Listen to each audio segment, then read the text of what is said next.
afternoon. Welcome to Tribune News on Q, your go-to afternoon news source, only here at the Daily Tribune. We're now live at Daily Tribune PH on YouTube and the Daily Tribune Official on TikTok. For today's headlines.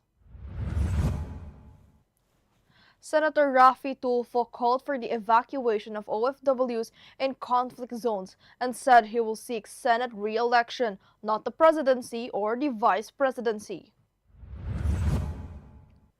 House Speaker Boji D vowed a fair and constitutional impeachment process for VP Sara Duterte, while the Justice Committee clarified that the Supreme Court did not clear her of wrongdoing. Lawyers petitioned the Supreme Court to compel the Senate Blue Ribbon Committee to release its draft report on flood control project anomalies and preserve all versions. President Trump said U.S. combat operations in Iran will continue until all objectives are met, confirming 3 American deaths and warning of possible further casualties. The UAE is covering accommodation, meals, and rebookings for over 20,200 passengers stranded by flight disruptions amid the Iran-US-Israel conflict. Local fuel prices will rise up to 1.90 peso per liter due to Middle East tensions, as crude price surges add pressure on inflation and supply stability. Lionel Messi scored twice as Inter Miami came from 2-0 down to beat Orlando City 4-2 in a dramatic MLS Florida Derby comeback. Ryan Coogler's Sinners won Best Cast at the SAG Awards. Meanwhile, Michael B. Jordan and Jessie Buckley earned top acting honors, boosting Oscars season momentum.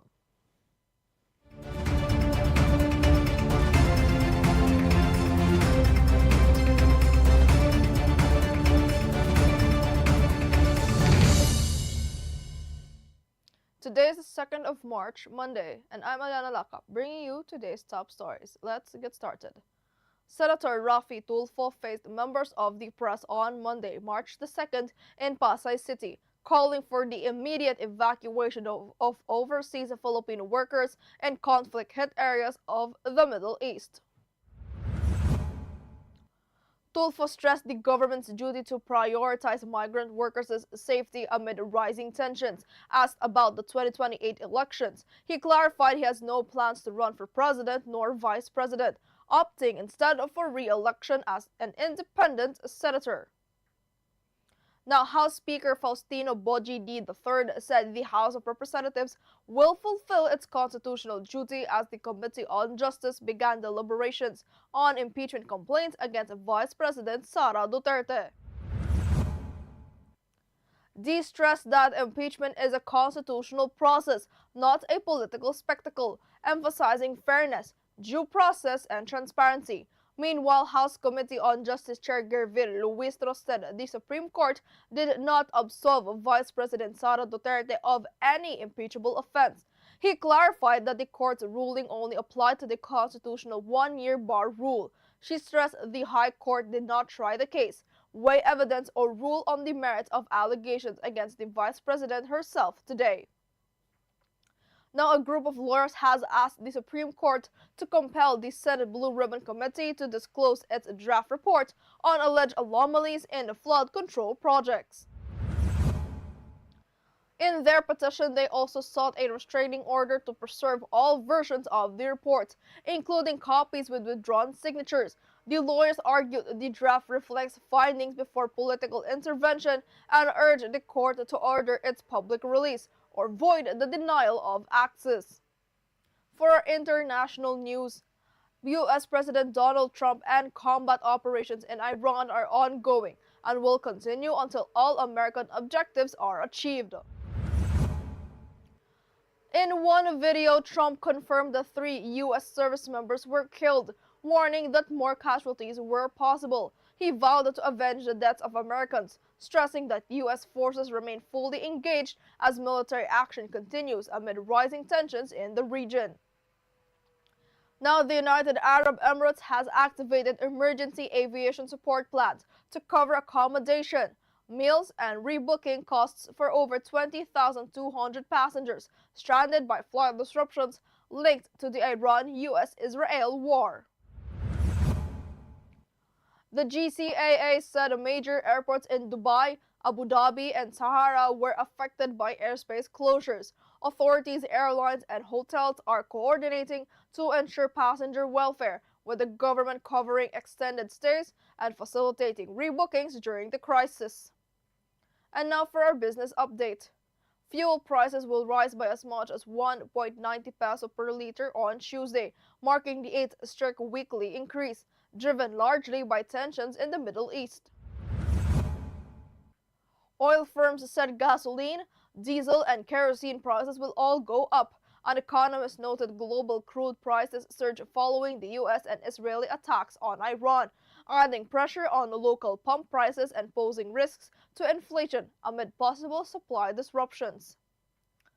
Meanwhile, the Philippine Stock Exchange Index dropped to 133.07 points or 2.01% to close at 6,478.17 on Monday. All sectoral indices were down, led by services and holding firms. Most active stocks ICT, JFC, and AC saw the steepest declines, while select counters like Plus and APX posted modest gains amid heightened market volatility. Now moving on to sports, Lionel Messi scored twice as Inter Miami overturned a 2-0 deficit to beat Orlando City 4-2 in their Major League Soccer Florida Derby. Orlando dominated early, scoring 2 first-half goals, but a Miami surged after the break. A long-range strike sparked the comeback before Messi equalized, set up the go-ahead goal, and sealed the win with a late free kick to cap a dramatic turnaround victory. And now for entertainment news. Ryan Coogler's Sinners won the Screen Actors Guild Award for the Best Cast in a Motion Picture on Sunday, beating favorites like one battle after another. Michael B. Jordan and Jessie Buckley took Best Leading Male and Female Actor honors for Sinners and Hamlet, respectively. In television, The Pit and The Studio won Top Ensemble awards.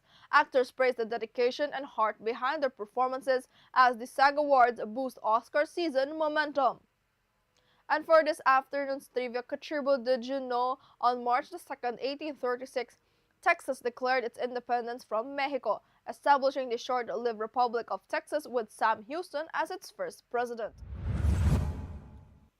In 1933, the U.S. Senate ratified the 20th Amendment, moving presidential inaugurations from March 4th to January 20th. On the same day in 1962, Wilt Chamberlain scored 100 points in a single NBA game, a record that still stands today. And now for a viral story today with 19K reactions on Facebook is a video of 2 women having a pronunciation war in a cafe. One netizen commented, "The confidence is giving." Let's watch this. Ito, cappuccino. Mali. Cappuccino. Pilipino mo, cappuccino. Cappuccino, girl. Mas marunong ka magbasa. Mali kayong lahat, cappuccino yan. Cappuccino yan. Alam mo naman pala sa akin, matcha late. And that's all for now. Join us again at 4:30 p.m. still here on Daily Tribune's Facebook page, Daily Tribune PH on YouTube, and the Daily Tribune Official on TikTok. Once again, I'm Eliana Lacap, and this has been Tribune News on Q.